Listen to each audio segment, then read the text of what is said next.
vlogல நம்ம கூட வந்திருக்கிறது என்னோட ஃபேமிலி. இது என்னோட மம்மி. ஹாய் சொல்றான். Okay cool. பின்னாடி நடுவாப்புல இருக்கிறது ரித்திகான்னு ஒரு தங்கச்சி. ஹாய் சொல்றான். இன்னொரு தங்கச்சி சைட்ல இருக்கிறா. மோகன் எட்டி பாருங்க. ஹாய் சொல்லுங்க. ஹாய் சொல்லிட்டா அவ்வளோ. இன்னொரு ஓரமா இருக்கிறது குப்பு தாத்தா. தாத்தா எட்டி பார்க்க முடியுமா? தாத்தா வந்துட்டு இப்போ ரைடு வைப்பில் இருக்காரு, அதனால அவர் எட்டி பார்க்க மாட்டாரு.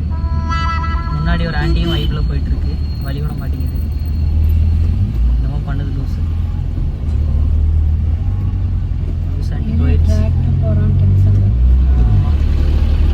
ஆண்டிக்கு டிராக்டரை பார்த்ததும் பயமாயிடுச்சு.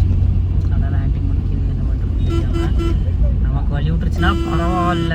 ஆண்டி காதே கேட்க மாட்டேங்குது.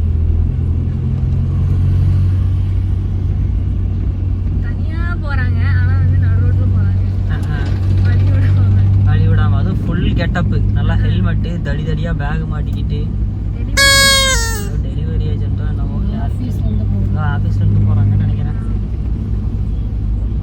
நம்ம இப்போ எங்கே போயிட்டுருக்கோம்னா ஒரு மேரேஜ் ஃபங்க்ஷனுக்கு போயிட்டுருக்கோம்.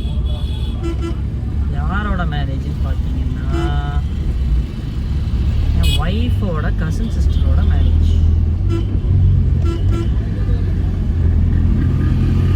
அங்கே தான் நம்ம வெறி கொண்டு போயிட்டுருக்கோம். ஏன்னா டைம் இப்போவே 8:30 ஆயிடுச்சு. வழி விட்டால் நல்லாயிருக்கும். நடு ரோட்டில் அப்படி நிற்கக்கூடாது. இதில் வீடாக வேறு போட்டு அதே இந்த அங்கிள் வந்துட்டு இவரே ஏதோ கல்யாணத்துல வராரு போல, பீடா பண்ணிக்கிட்டே ஓட்டின்னு இருக்காரு.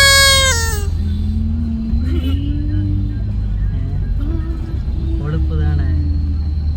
இவன் ஏதோ தனியாக பாட ஆரம்பிச்சிட்டான். எங்கள் மம்மி இப்படி தான் அடிக்கடி தனியாக ஏதாவது பாடி வைப் பண்ணிட்டு இருக்கோம்.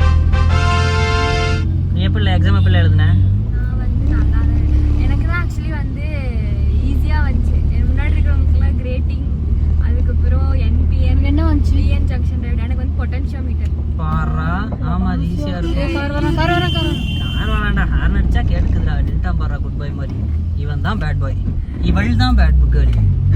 பாட்டுக்கு வர்றா ஜாலியா. நான் வந்துட்டு எனக்கு சரி சரி உன் கதைக்கு வா. அதான் எனக்கு முன்னாடி இருக்கிறவங்க கேர்ள்ஸ்னா எனக்கு நான் வந்து லாஸ்ட்லேருந்து தேர்டு. சரியா? எனக்கு அவங்க முன்னாடிலாம் வந்து நான் பார்த்துட்டே இருந்தேன். கிரேட்டிங், அப்புறம் ப்ரிசம், அதுக்கப்புறம் என்பிஎன், அப்புறம் ஒன்று ஈஸி மீட்டர் பிரிட்ஜ் ஒன்று வந்துச்சு. அதுக்கப்புறம் அப்படி 2 கஷ்டம், ஒரு ஈஸி அந்த மாதிரி தான் வந்துருந்துச்சா. அப்போ எனக்கு முன்னாடி இருக்க 2 பொண்ணுங்களுக்குமே கஷ்டம். எனக்கு ஈஸியாக தான் இருக்கணும் அப்படின்னு வேண்டிட்டே இருந்தேன். பொட்டன்ஷியோமீட்டர் ஹாஃப் இயர்லிக்கு பொட்டன்ஷியோமீட்டர் தான் வந்துச்சு. இதுக்கு பொட்டன்ஷியோமீட்டர் தான் வந்துச்சு. பூந்து விளையாடிட்டேன். ஆமாம், போய் எழுதி கொடுத்துட்டு கம்னு கிளம்பி வந்துட்டேன். அவ்வளோதான். இந்த டைம் 10:30 முடிச்சிட்டோம்.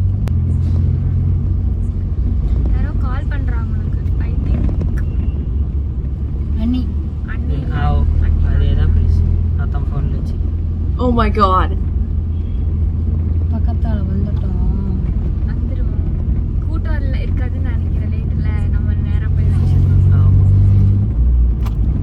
கூட்டம் கம்மியா? கூட்டம் நார்மலாக இருக்கு.